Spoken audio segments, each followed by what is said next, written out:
Welcome everybody to episode 45 of the ForbiddenCast. It pleases me to have you all here with me once again. Do people actually say that for real, like again, instead of again? I don't know, probably. I don't know. Anyways, hello everybody. I hope you're all doing well. I am doing the stupid as I used to do before, and record this, and I'm recording this episode. Goodness, I can't even speak. Wow. Let me rephrase all of that. This is good already. Not even a minute into the first episode. No, I in previous episodes, I would what I would do is I would record episodes of the podcast like very late at night before I got to go to bed, and then put it all together, make the video, and then upload it to YouTube, and then schedule it for whenever it's supposed to be out. And usually the night before that it's supposed to go out. Yeah. I'm not. This episode isn't going to be coming out tomorrow. Whenever I'm recording this, I'm recording this quite a days in advance. But I didn't want a repeat of missing an upload yet again. So I'm pre-recording this. But alas, it is it is very late at night, and I got to go to bed real soon. Of course, the time that I'm recording this. So. Yeah, and not only that, but I don't have much to talk about today for this episode, so I don't know I have no idea where this episode's going to go. I don't have anything planned. I have nothing to really talk about. So this might be kind of a really boring episode. I'm sorry. Okay, yeah, that's one thing I can update you guys on. A few weeks ago, maybe a few weeks ago now, on the podcast I was talking about how I had a gear review for my Epiphone Brendan Small Signature Snow Falcon, and I was working on that. Yeah, I had to re-record that today completely from scratch. For the simple fact that I went to go load up the video today to work on it, and I don't know what I did. Maybe I didn't save right. Something happened. But all the footage is gone. The video that I had worked on thus far is nowhere to be found on my computer. So I don't know if I saved it on a different hard drive or something like that, and it's just, it's gone forever. So if you're wondering, hey, didn't he say that he's going to upload a new gear demo on a guitar not too long ago, and then just didn't upload it ever? Yeah, that's unfortunate. Things like that happen. And of course, usually what I do whenever I get the footage off of my camera onto my computer, I usually delete the footage off my camera so I can continuously have, a bunch of space on my camera. So whenever I want to record next, I never have to really worry about having not enough storage on my camera. So I have it on my computer, and then I don't know. Like, I found it's really weird because I found like one clip out of the video, but then the rest of the video is just gone, and all the original footage, I don't know what happened to it either. So that's fun. So I had to re-record that completely today. But I feel like the new one that I re-recorded today, unfortunately it won't be out anytime soon because I still gotta edit it. Goodness me. Sorry, I just had dinner. I got the burps. So the video unfortunately won't be out anytime soon, like I was hoping on it being, and and it's been real hectic too. I've been like just in my personal life as well as trying to get all this YouTube stuff figured out and whatnot. Because really doing this podcast doesn't take that much out of me to do it, which I've said before on the podcast. it's kind of nice just to kind of clear my mind and shoot shit out of my mouth into a microphone, and then have few people listen to it on the internet. But yeah, like with the actual videos, like I've also been wanting to put more, like, I don't know, more production into my videos, even for my gear demos. Like one new thing that I'm gonna what I'm gonna be doing now is whatever piece of gear that I'm demoing, I'm gonna kind of have it in a mix setting. So basically, at the beginning of every gear demo, there's gonna be like a minute, maybe a minute and a half song that's gonna feature that specific piece of gear that I'm showing off to you guys and gonna eventually talk about it. So it's gonna start like that, because my old videos, how they used to start for the gear demos, is I'd play like a couple of riffs or something like that, and then it would go into me saying like, hey, how's it going? And then I go over the specs of the instrument or the pedal or whatever, or the amp. And then I don't think I've done an amp yet. I've been wanting to actually do an amp demo. The only thing with amps is that it's like, I don't know, some people love to hear about all the inner circuitry of amps and stuff like that, and like understanding all of that, where I don't understand that at all. For me, if an amp sounds good, it sounds good. I don't care if it's solid state or if it's a tube amp. I mean, so far what I've discovered anyways, I do prefer the sound of a tube amp over a solid state amp. I mean, I mostly just own tube amps too, to be honest, but yeah, so I don't know. And there's just so much with amps too. It's like, with the amps that I own anyways, I guess my orange isn't that complex. I guess it's got an on off. It's, only got 3 knobs: gain, tone, and volume. But I don't know. We'll see. I mean, I hopefully will get the chance to do a demo on one of my amps soon, or maybe I'll get a brand new amp and yeah, and do a demo on that. I mean, I do have a brand new amp, but it's my MPEG Micro CL. No, Micro VR. My bad. I don't have the CL. My buddy Lucas has the Micro CL. But like, yeah, I have that brand new amp that my parents had generously got me for my birthday, and then well, it's just the amp head, and then I went out and eventually bought the 210 speaker cab with extension cab. So yeah, and I mean, I haven't even been able to really like turn it up and hear how it properly sounds with the speakers, unfortunately. Oh, I hope that picked up. I'm sure it did, but yeah, sorry. That's my new cat Mocha. She's hissing at my other cat Moo.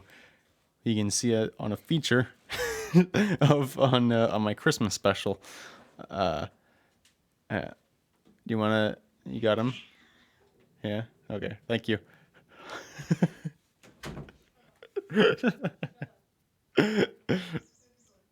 What was I saying? Yeah, but no, I because I live in an apartment, I haven't really been able to fully crank my MPEG amp, because that thing's loud. Like, for a little, because that thing there is a solid state head, and it's crazy loud. It's a bass amp, but like it sounds really good with the guitar too. And it's got a effects loop. It's got a ton of shit. It's a really nice amp, and I can't wait to bring it up to my parents and really, really let it rip. Make some noise happen with that.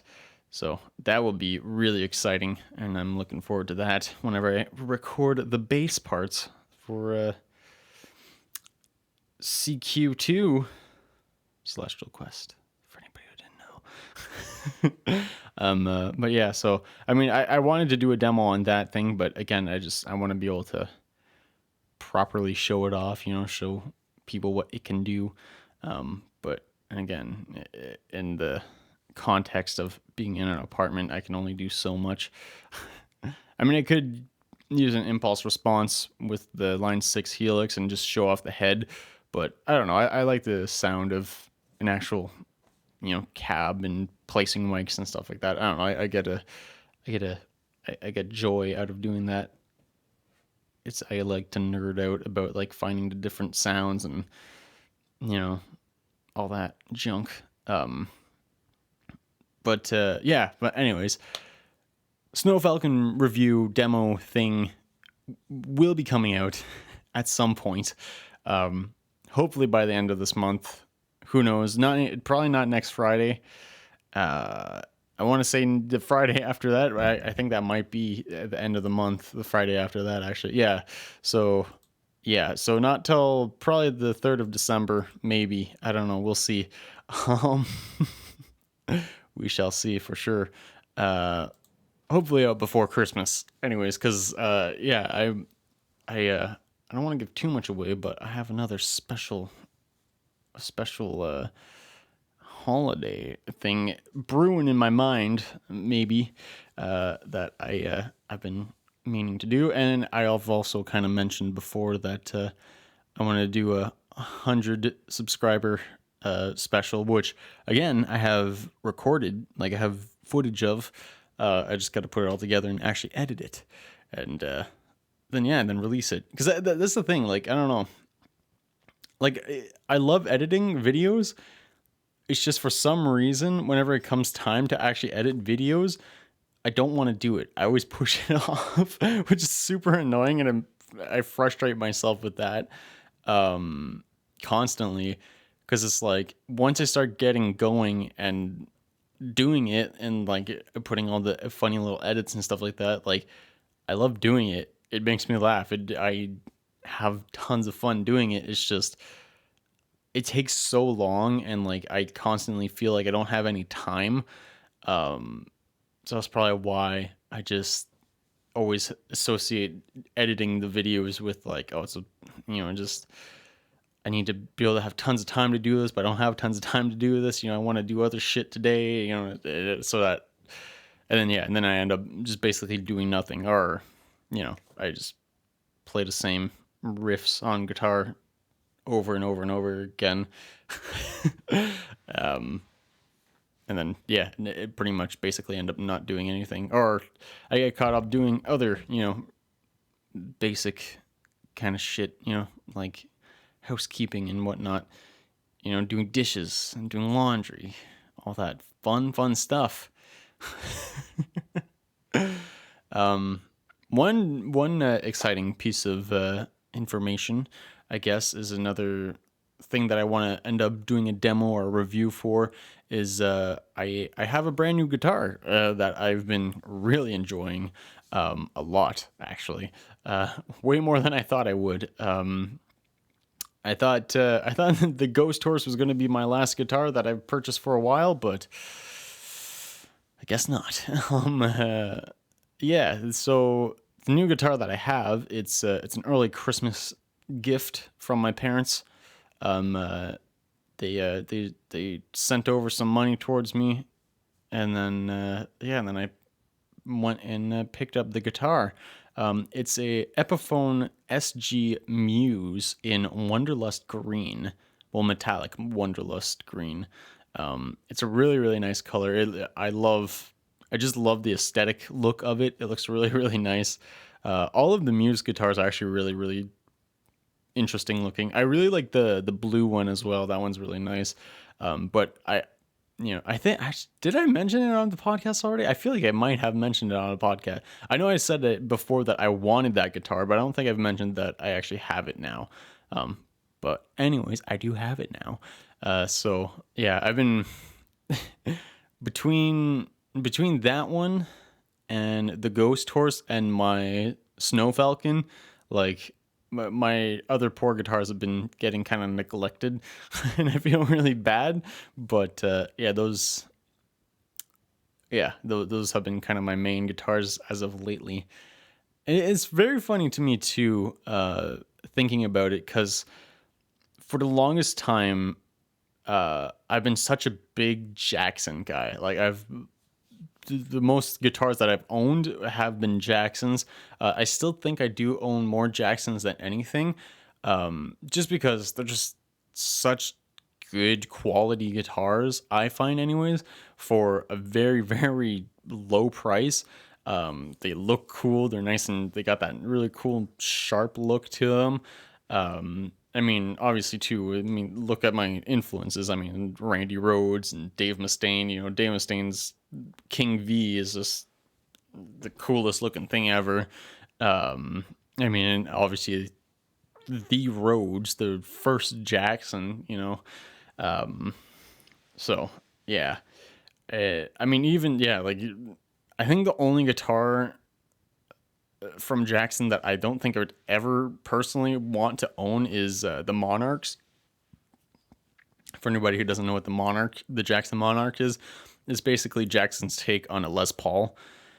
I personally don't really personally dig the look of it. It's well, okay, so no, it's not so much the body style, it's the headstock that I don't like. Because they have like the modern, like, I want to call it the modern, like, spiky pike look.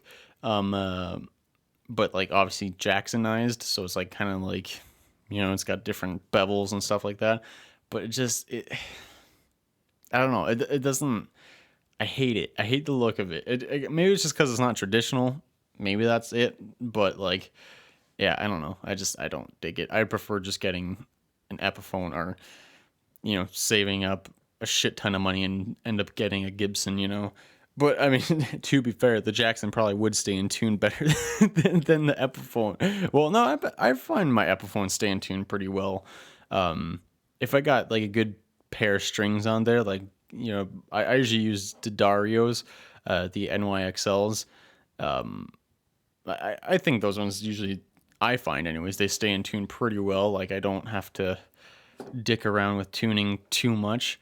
I mean, obviously, if you're bending the shit out of the strings constantly, you're gonna have to change, like not change them, but like tune them up quite a bit. But like overall, I think they hold their tuning pretty well. But yeah, I don't know. I've personally, I think they've. Trying to think of an actual Gibson that I've played, because I know I have held a legitimate Gibson guitar at some point. I just don't remember if I liked it or not. I don't think I did, because I think there's like a big like bow in the neck, so it was really hard to play. Yeah, I don't know. I could be wrong, but whatever. So yeah, where was I going with that? I don't know. Oh yeah, that's what I was saying. Jackson's.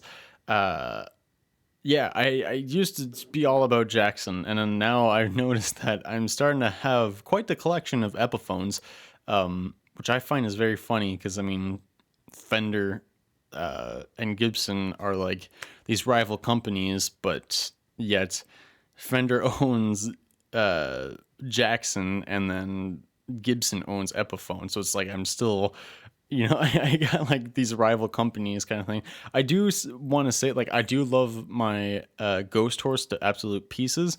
Do not get me wrong, but for leads, personally, I still prefer hopping on my Jacksons for my leads, and then for rhythms, there's no doubt that I love my Epiphones for that. Just because my Epiphones, the ones that I own anyways, they all kind of got like beefier kind of necks, and for rhythms it feels nice to have that, because it's just, you got this, I don't know, you feel the chunkiness of the riffs and stuff like that.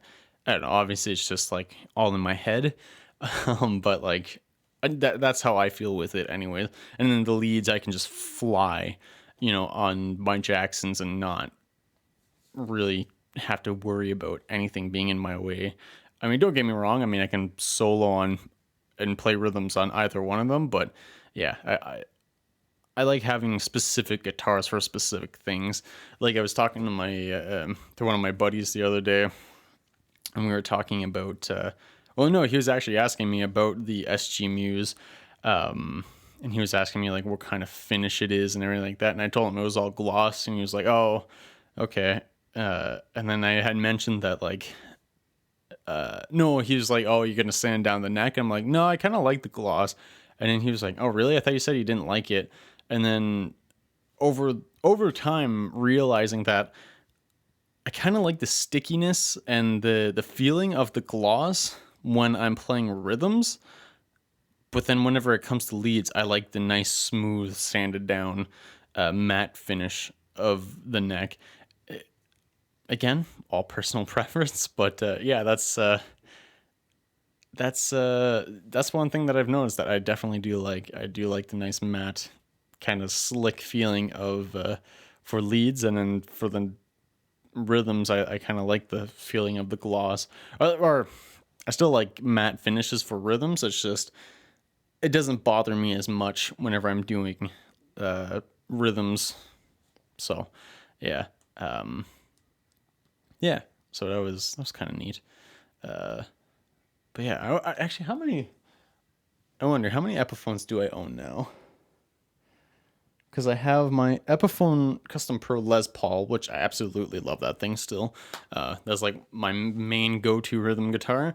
And then I have my Epiphone Ghost Horse, so that's 2.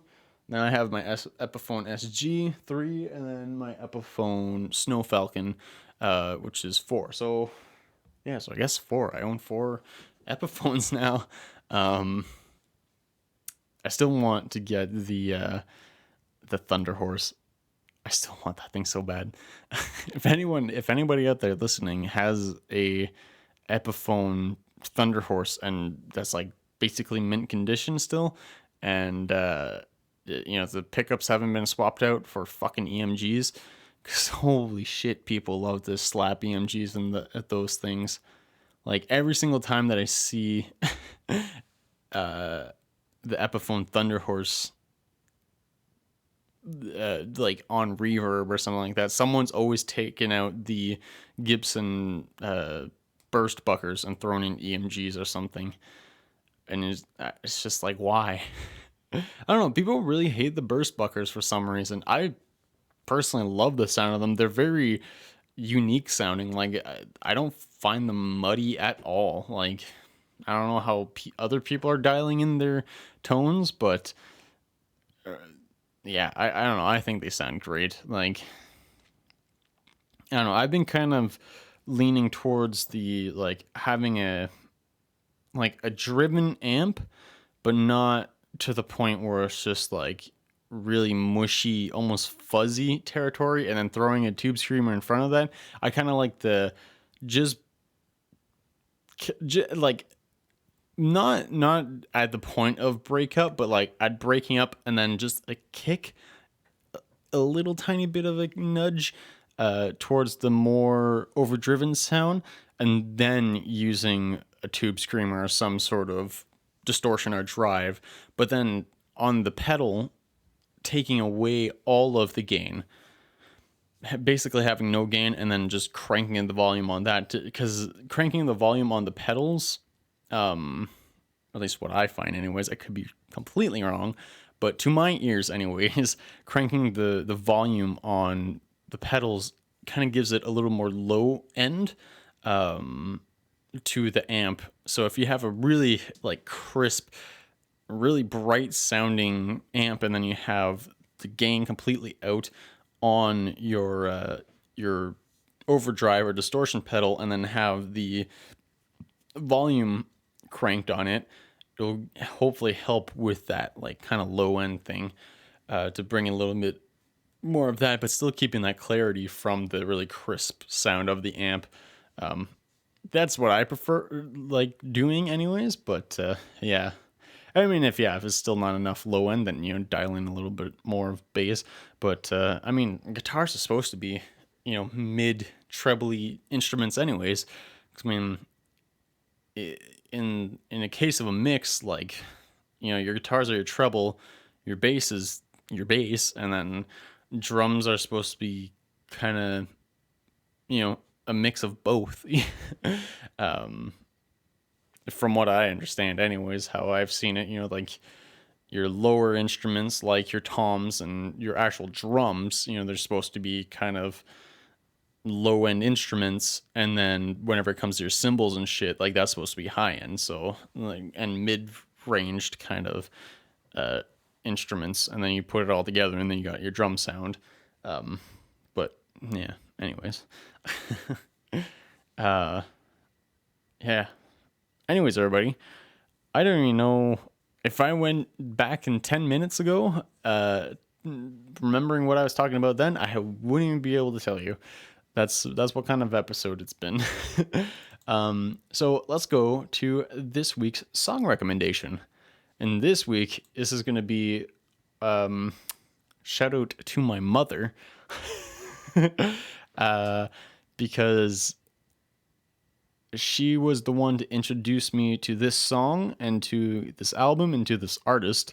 I don't really want to call him a band, so that's why I'm calling him the artist.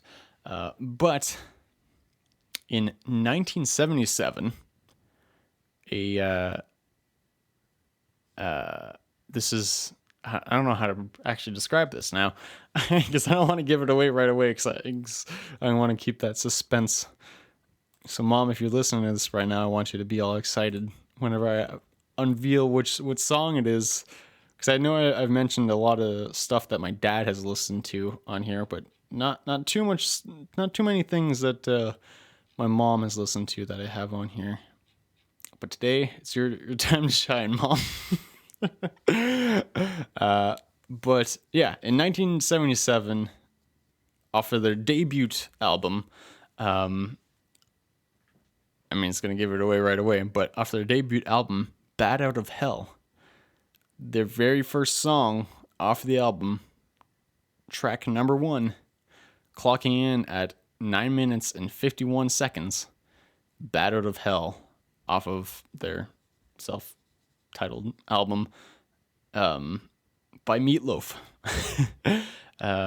Yeah. I recently just, I can't remember what it was, but something, oh yes, one of my coworkers in the work truck, he had thrown on some Tenacious D. He threw on Kickapoo, which, for anybody who doesn't know that song, Tenacious D is a comedy band starring Jack Black and Kyle Gass, Jack Black being on vocals, and Kickapoo is the intro song to their album Tenacious D in the Pick of Destiny, and then they also have a movie based off of the same premise. And that's the intro to the movie. It's just that song. And Meatloaf in the film and also in the studio whenever they recorded the album. I don't. Has Meatloaf ever actually like revealed his real name? I'm sure he has.